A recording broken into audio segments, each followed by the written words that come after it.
נא לשבת, בבקשה.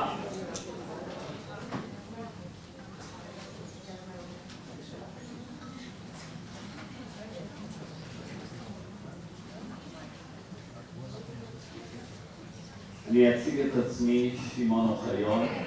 בעצם אמרו לי פעם שדוקטור אתה יכול לוותר על חבר כנסת התואר, אסור לך לוותר כי זה לא שלך, זה משהו שייך.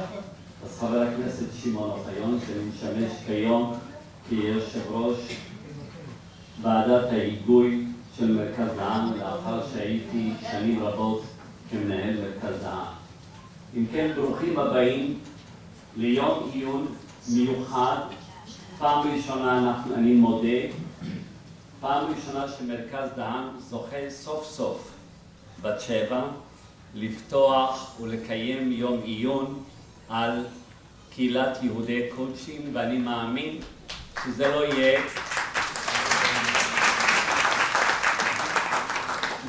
חד פעמי, אלא בוודאי נתלוו לזה כנסים רבים וחשובים.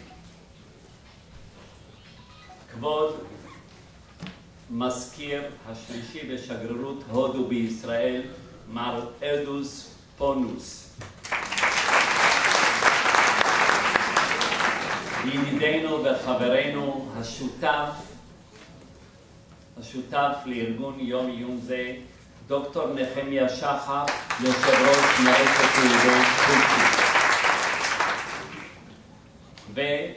ואחרון חביב, אותו בוודאי אציג בפרוטרוט לקראת סיום המושב, כי הוא ינהל את המושב הבא, מר יגאל ביבי, ראש העירייה לשעבר, שר לשעבר, יושב ראש המועצה הציונית. סיפורה של קהילת יהודי קוצ'ין הוא אחד הסיפורים המרתקים בתולדות קהילות ישראל, ויש לכך כמה וכמה סיבות. ראשית, זוהי קהילה עתיקה, רבת שנים, שבחלקה הגדול מגיעה בעצם מאזור ממלכת פרס עוד במאה השביעית. וגם שימור המסורת והתרבות הייחודית לקהילה הזאת, גם הוא דבר מאוד מאוד מיוחד שנעמוד עליו. שמונת בתי הכנסת של הקהילה שפעלו עוד במאה ה-18 מייצגים מסורת וחברות בקהילה שנמסרה מאב לבנו במשך כל השנים הללו, כשכל משפחה ומשפחה שמרה בגאווה על השתייכותה המשפחתית לאותו בית כנסת. ועל אף שבתי הכנסת הם אחידים במתכונתם מבחינת התפילה, נוסח התפילה, סידור התפילה, ובעצם כמו שמקובל נוסח עדות המזרח והספרדים בכלל, הם גם מבחינת קריאת התורה, הם מבחינת הפיוטים, כל מה שמתלווה למנהגים הללו, למעשה אין חידוש מיוחד. אבל בתוך כל זה נשתמרו מנהגים מאוד מאוד מיוחדים, מנהגים קדומים, כמו למשל המנרה, בניית החופה בבית הכנסת, או נוסח הקידושין, שנעשה על ידי החתן עצמו, ולא כמקובל היום על ידי רב שהוא מסדר קידושין. ועוד ועוד דברים, אני לא רוצה לגזול כמובן מהרצאותיהם של האורחים שלנו, שמצביעים על הייחודיות שלא נמצאת בקהילות אחרות. גם סיפור העלייה לארץ הוא גם ייחודי לקהילה הזאת. המסירות שלה, הנאמנות שלה לארץ ישראל באה לידי ביטוי לא רק בנכונות לעלות ארצה, לא רק בהתגייסות ובהירתמות כולם, אלא כשהם פנו לממשלת ישראל וביקשו לעלות ארצה, אמרו כן, אתם מוזמנים, אתם יכולים לעלות ארצה, אבל תישאו בבקשה בהוצאות נסיעתכם ובהוצאות העלייה. דהיינו גם הטיסה וכל מה שנקרא, מה שנלווה לזה.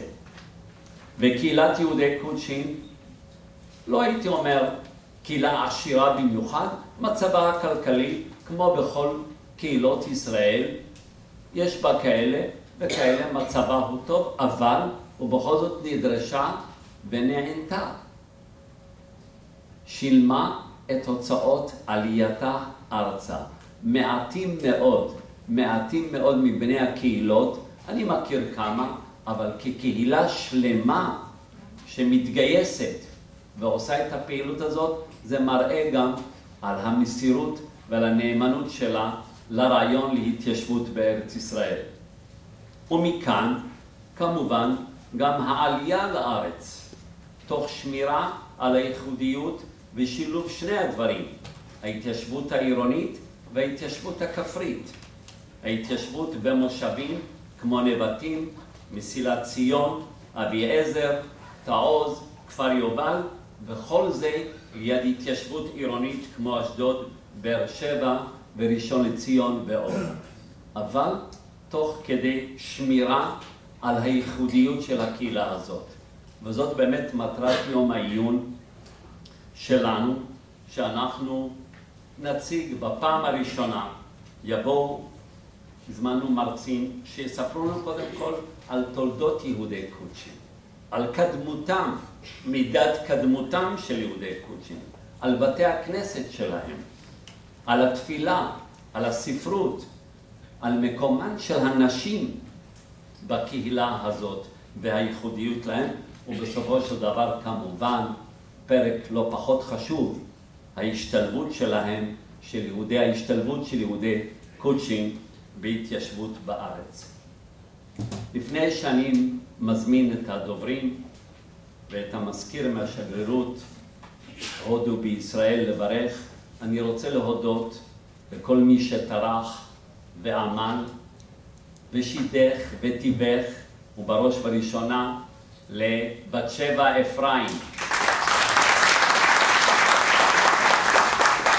אנחנו נדמה לי חיזרנו אחריה כמה שנים.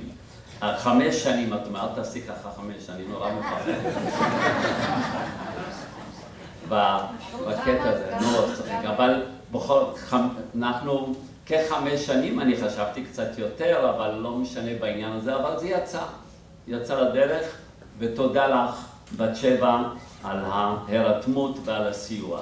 תודה כמובן לדוקטור נחמיה שחר, שהוביל.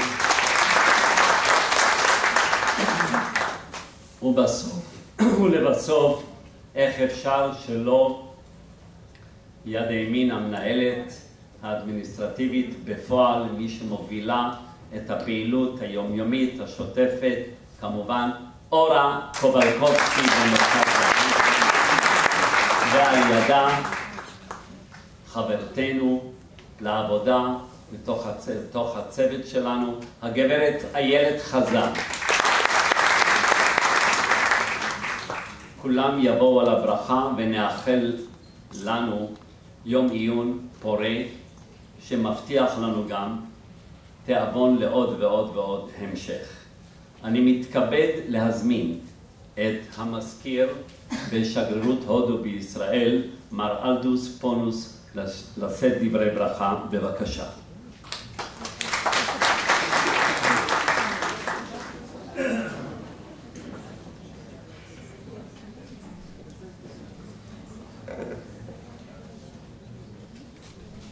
שלום לכולם.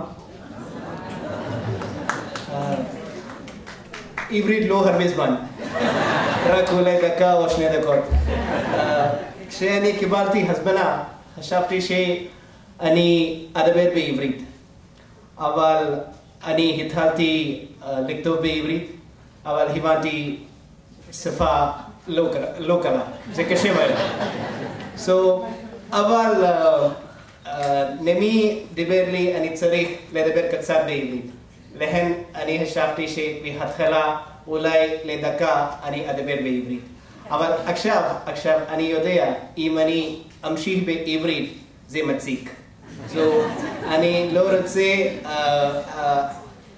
אדבר יותר בעברית, לכן עכשיו אני יכול לדבר באנגלית.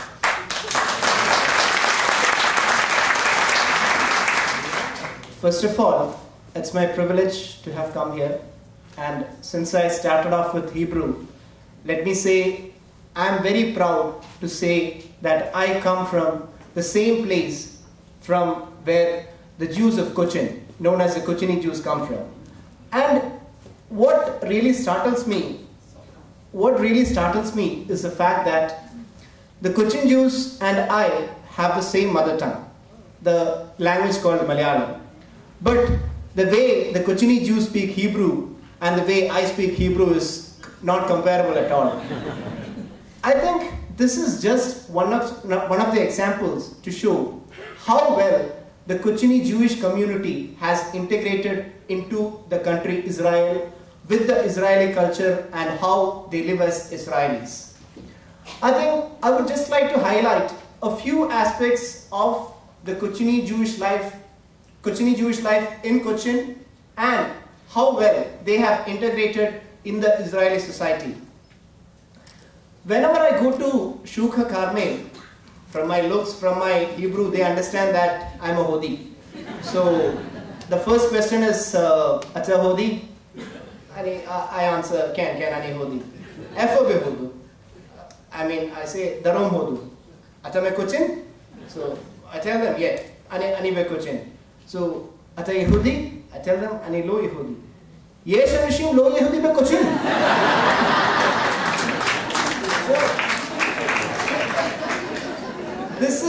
This is the kind of impression the Cochini Jews have been able to stamp in the country of Israel.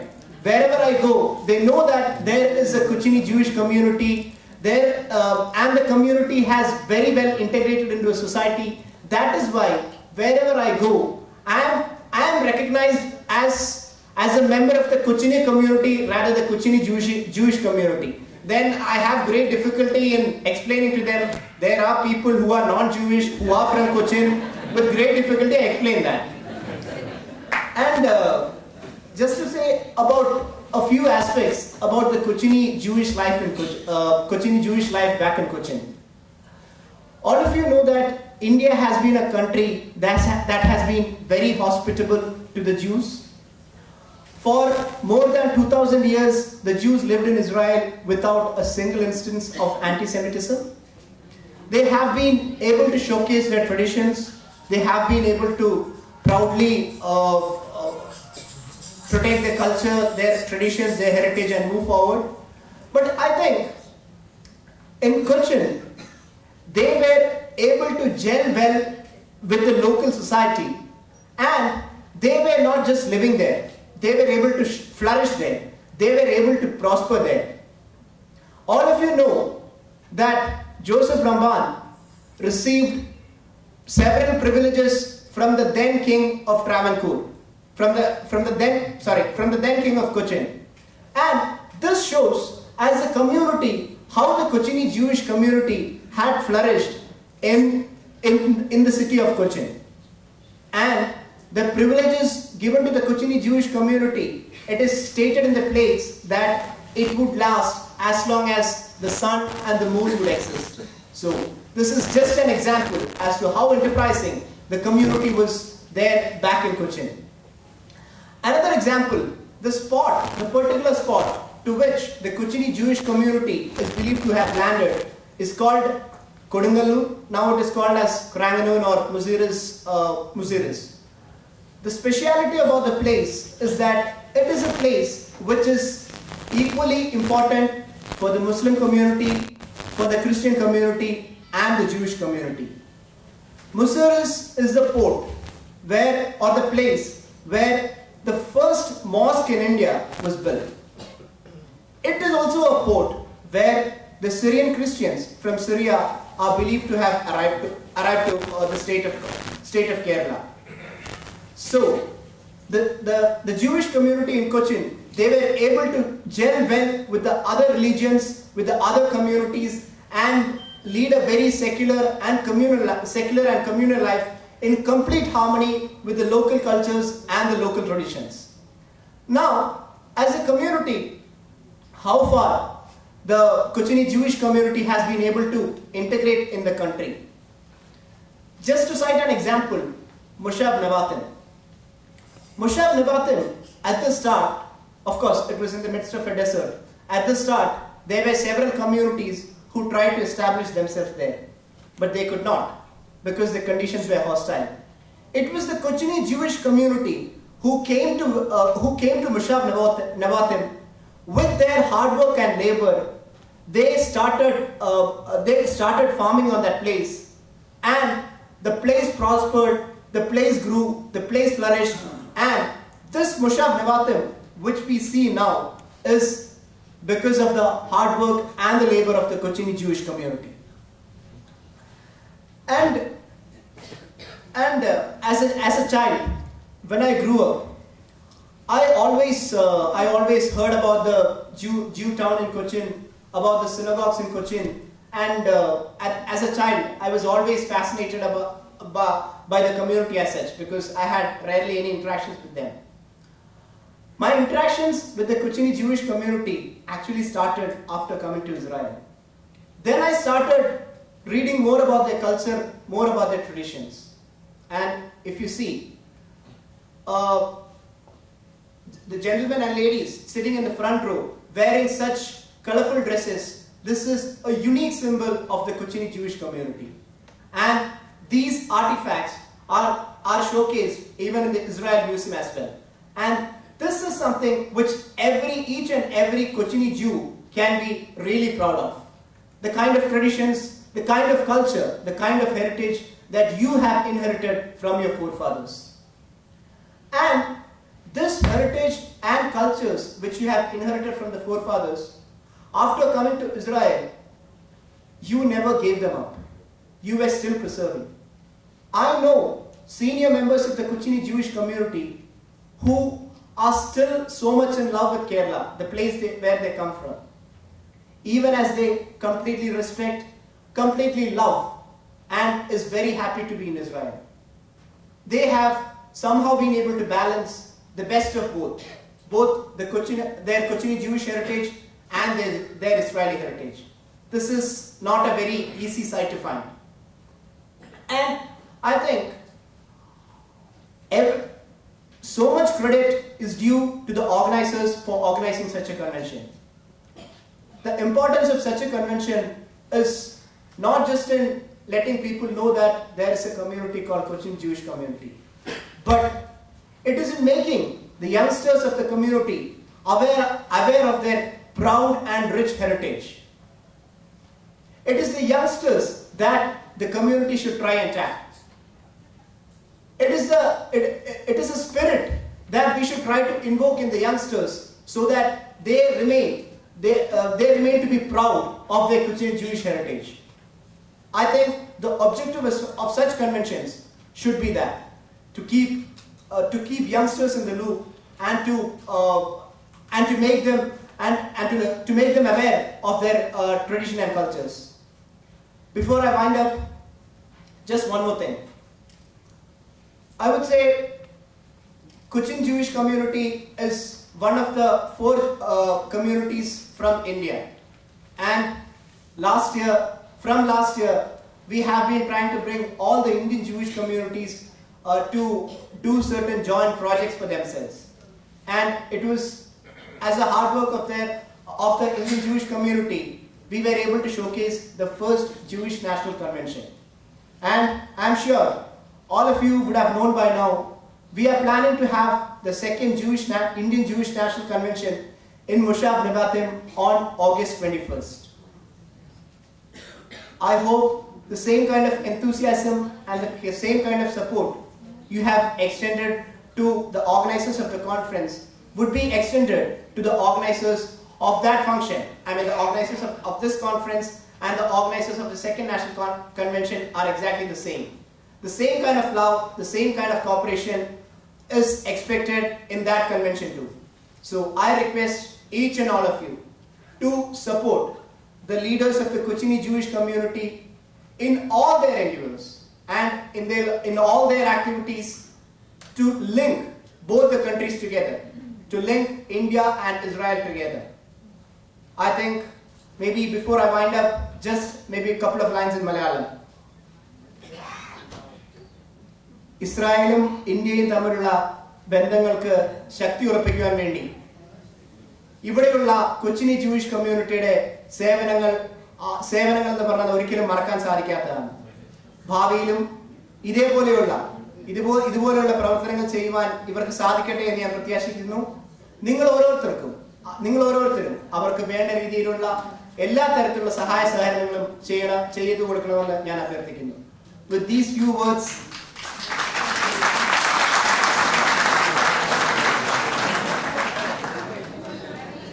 अध्यक्ष आणि विद्यार्थी शलोष support.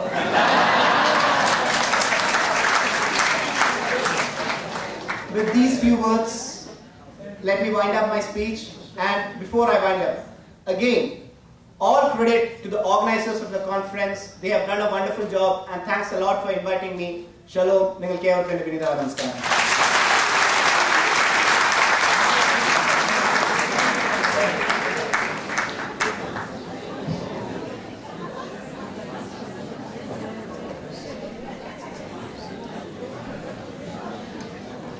Thank you very much, Mr. Secretary, Mr. Konos. באמת תודה רבה. לא יכול היה להיות מילים יותר חמות על הקהילה הקוצ'ינית ובכלל על קהילת יהודי הודו במדינת ישראל, כשהוא כמובן מתמקד בעיקר על קהילה הקוצ'ינית ועל תרומתה ועל הייחוד שלה. אני בשם כולנו מודים לך על המילים החמות והטובות שאמרת לנו. בוודאי אנחנו מרכז דהאן גם ננסה ונעזור גם לגבי הכינוס שיהיה באוגוסט אם יתקיים בנבטים. יש לנו חלום. איפה פרופסור בר-אילן? We have agreed to arrange, to try to organize international convention in India. Maybe in Cochin also. Because we are going, this September for example, we are going to Georgia. And more than 50 researchers from all over will be there with us. From all over. So I believe the same thing could happen also with the Cochin jury. And also, not only the whole area, not only the Cochin. And probably Professor בר-אילן will lead us in this special conference. So let us dream about it. But we waited 5 years. We'll wait another year or two to have an international conference also. Thank you very much, Mr. Secretary. אני רוצה להזמין עכשיו מקהלה. בעצם זה לא מקהלה, זה יותר טריו, אני רואה. זה יותר שלישייה, שהיא להקת גברים של יהודי קוצ'ין. מה שמיוחד פה בוודאי שאנחנו נשמע 3 פיוטים, וכאן יש לנו 3 פייטנים שישמיעו לנו 3 פיוטים מתוך ספר הפיוטים של יהודי קוצ'ין שנקרא שירי קולס. ונמצאים החברים, אני מתכבד להזמין את דניאל אברהם בבקשה, את משה יוחנן ושמעון אברהם.